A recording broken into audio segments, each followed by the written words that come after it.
Okay, so first of all, let me introduce some notions of Hyperkahler manifolds and absolute trianalytic varieties of Hyperkahler manifolds, especially tori.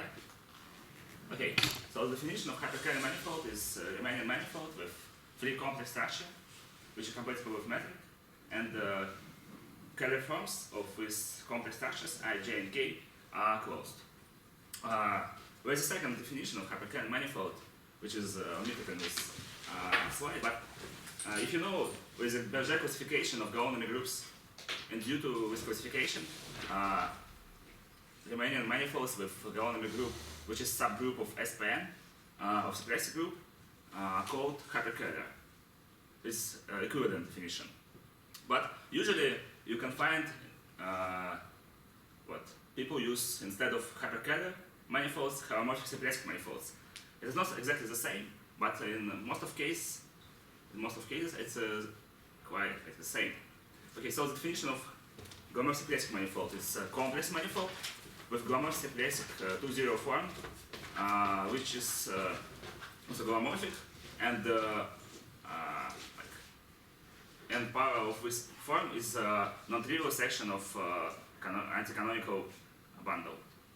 Okay, so as I said, what usually Hyperkahler and homomorphic simplicic is just the same object.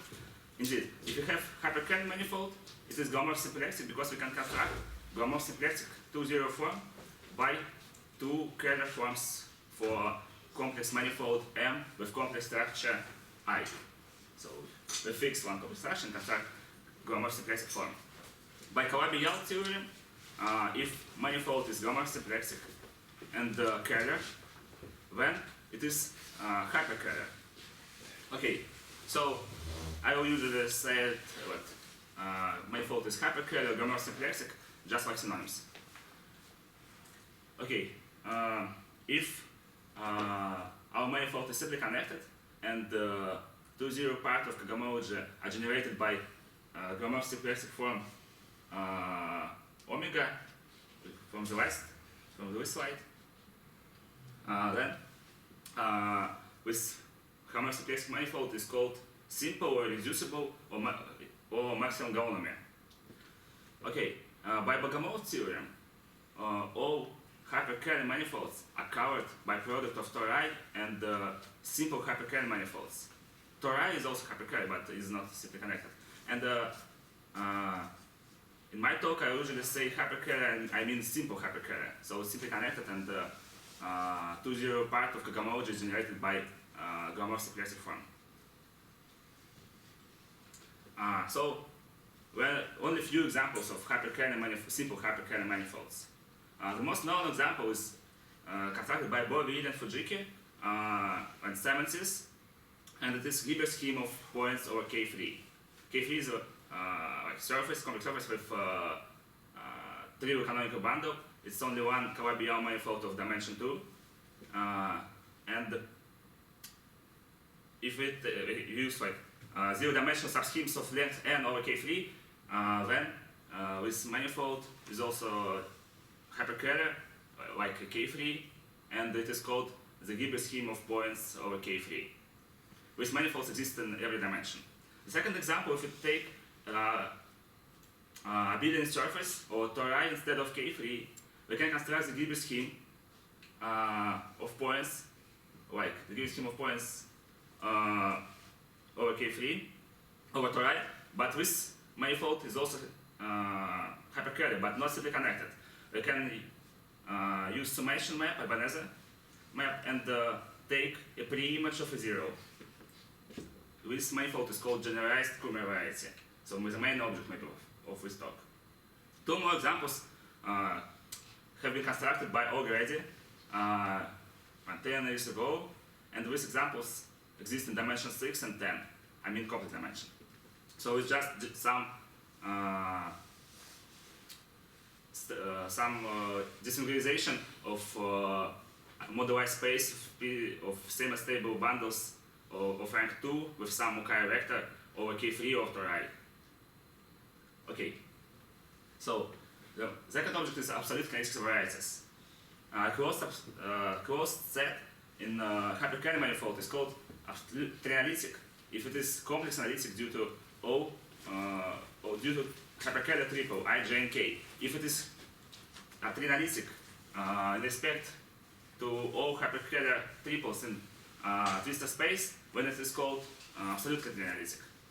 And there is famous theorem of Novosibirsk, but if you have Hyperkahler manifolds in the same deformation class, when the map between them maps absolute trianalytic subvarieties to absolutely trianalytic one.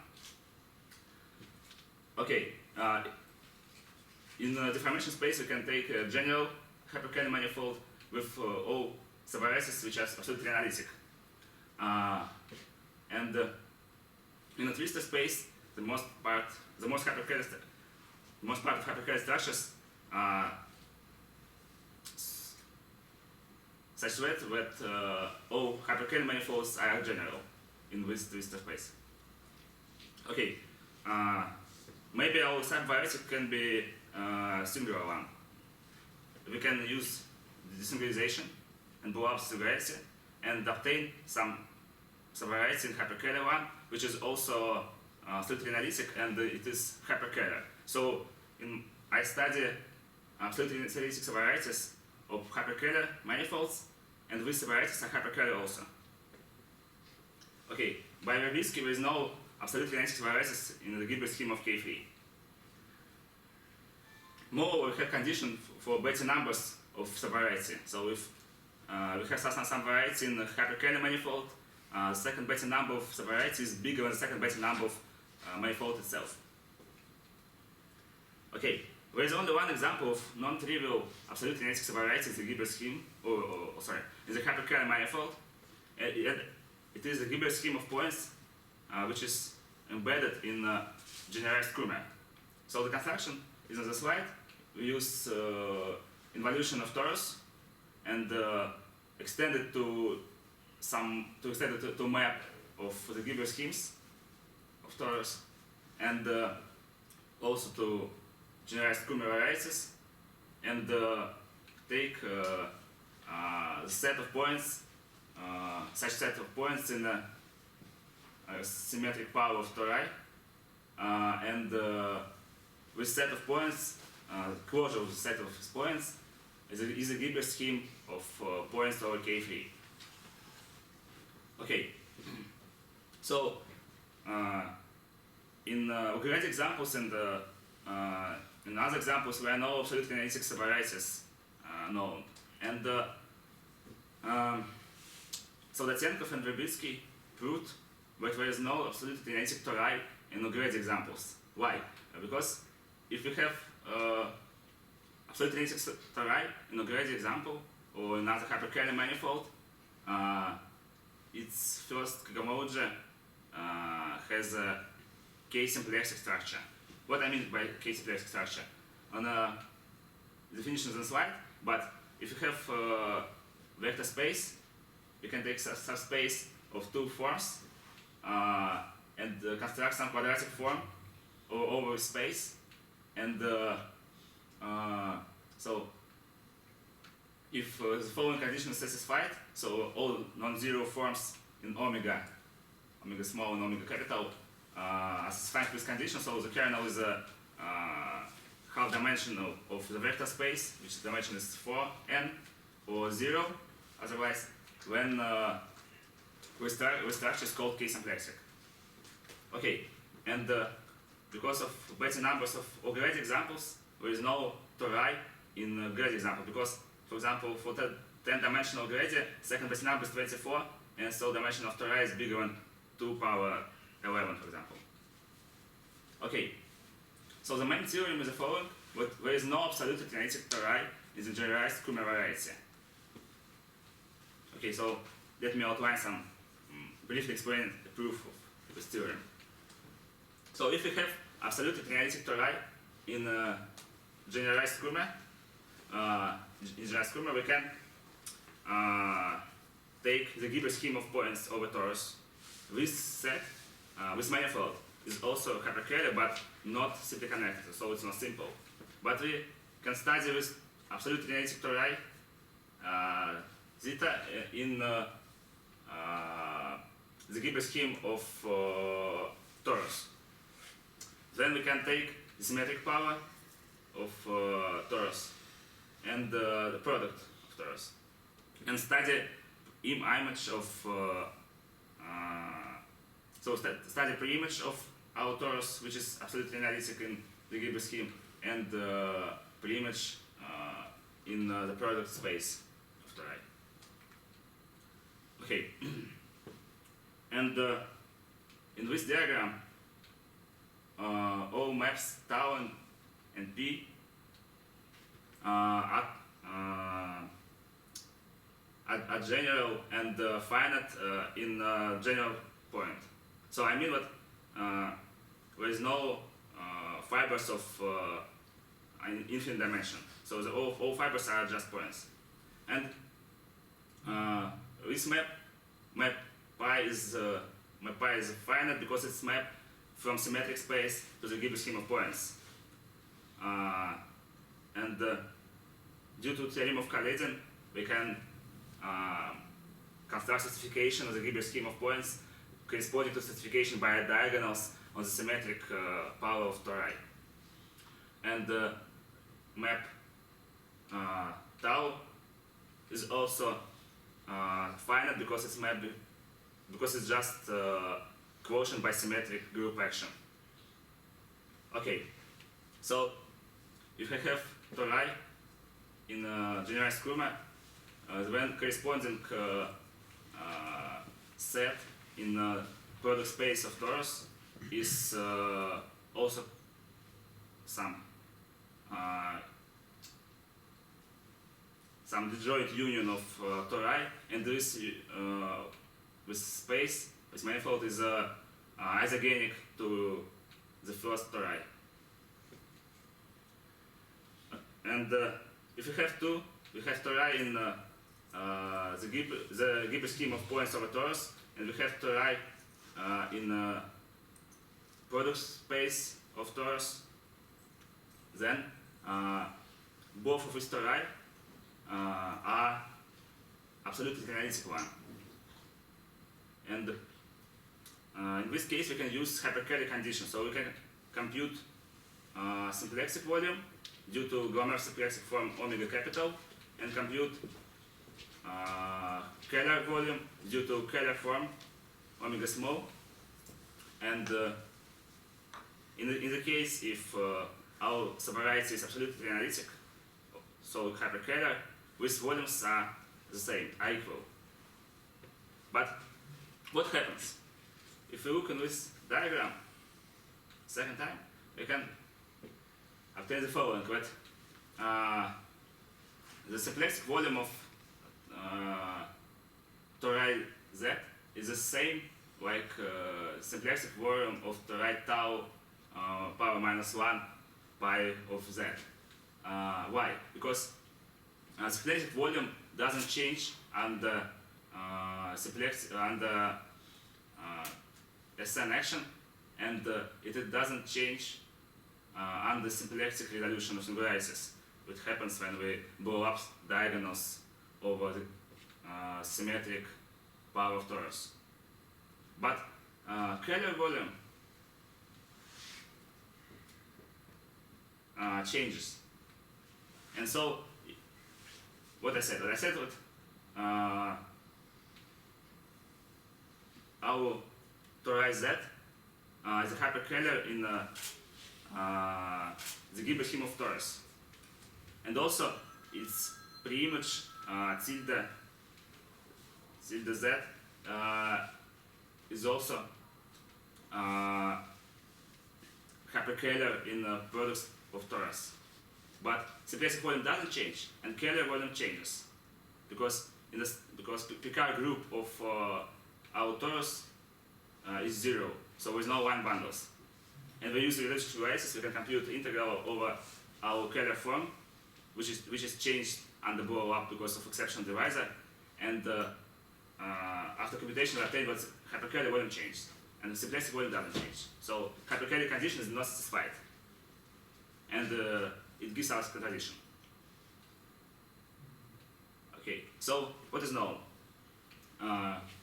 So I proved no tori in the generalized Kurma. So there is theorem of Novosibirsk, but there is no absolutely any subvariates in the Gilbert scheme of points over K3. Also, it is evident there is no such subvariates in algebraic examples and the generalized Kurma because of some dimensional purposes or because of dimension of the second cohomology group. As I said before, the second cohomology group should be bigger for subvariety. Okay, and so you see we have three unknown, some three conjectures, but there is no subvarieties of algebraic type in generalized Kurma, and also there is no generalized, no the Gilbert scheme of points in six-dimensional algorithm, but it is not known. Okay, so thanks.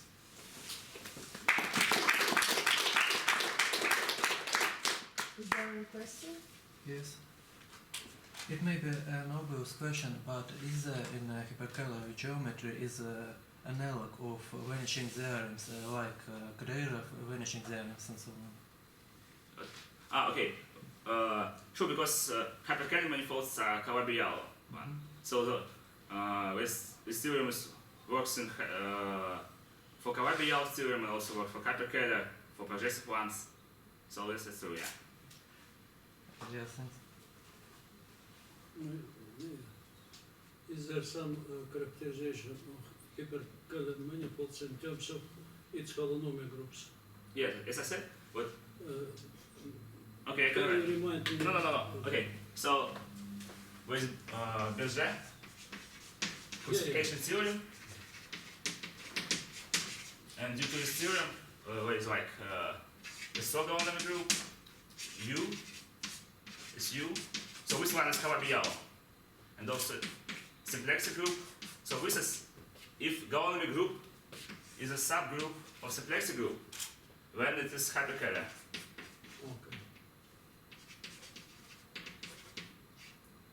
Okay.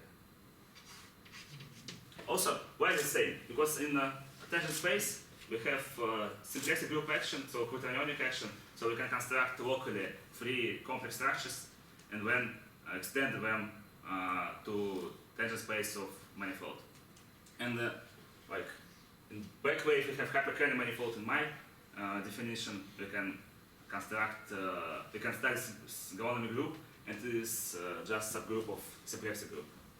And manifold is simple when subgroup is just simplex group. It's due to Bochner theorem. Bochner action. One more question.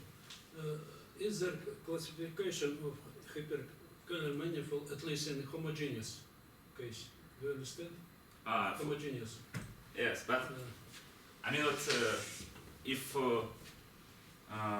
holonomic group is just a span, there is no classification because it's simple Hyperkahler manifolds.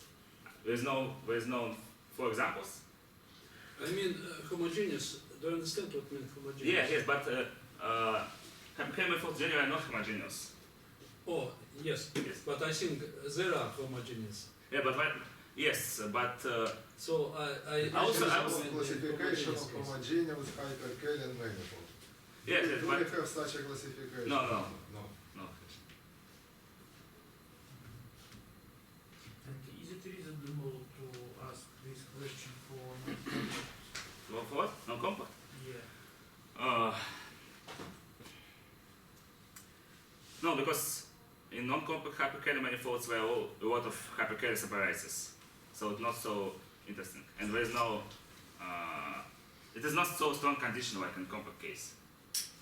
So it's only 4 examples of simple Hyperkahler manifolds, but a lot of examples of non-compact Hyperkahler manifolds because of cotangent bundles to algebraic integral systems.